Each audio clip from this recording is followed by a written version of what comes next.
আপনি কি মানবরচিত বিধান চান নাকি আল্লাহর বিধান চান? আল্লাহর বিধান চাই। আল্লাহর বিধান। আমরা অবশ্যই আল্লাহর বিধান চাই।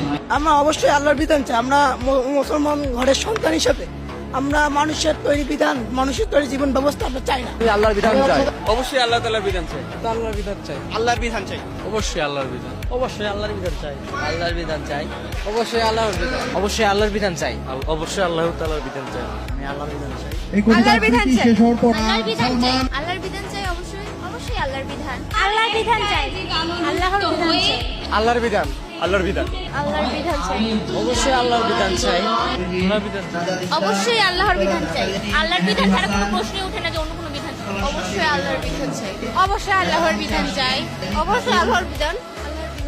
আল্লাহর বিধান। আমি অবশ্যই আল্লাহর বিধান চাই। আল্লাহর বিধান চাই। আল্লাহর বিধান চাই অবশ্যই। আল্লাহর বিধান চাই। আমি অবশ্যই আল্লাহর বিধান চাই। আল্লাহর বিধান চাই। অবশ্যই আল্লাহর বিধান চাই। জি অবশ্যই আমি চাই আল্লাহর বিধান চাই, কারণ মানবরচিত বিধান তো আমরা গত 53 বছর যাবত দেখতে আসছি বাংলাদেশে। এই মানবরচিত বিধান তো আসলে আমাদের শান্তি দিতে পারে না। আমরা একটা মুহূর্তের জন্য আমরা শান্তি পাই নাই। তো এখন আমরা এই সমস্ত তন্ত্রমন্ত্র বাদ দিয়া একবার চেষ্টা করে দেখি না আল্লাহর বিধান আমাদের শান্তি দিতে পারে কিনা। আমরা 1400 বছর আগে দেখছি আল্লাহ রসুল শান্তি প্রতিষ্ঠা করছেন। তো এটা আমরা জানি যে অবশ্যই ওই বিধান যদি প্রতিষ্ঠা হয় তাহলে আমরা শান্তি আবার ফিরে পাবো সমাজে।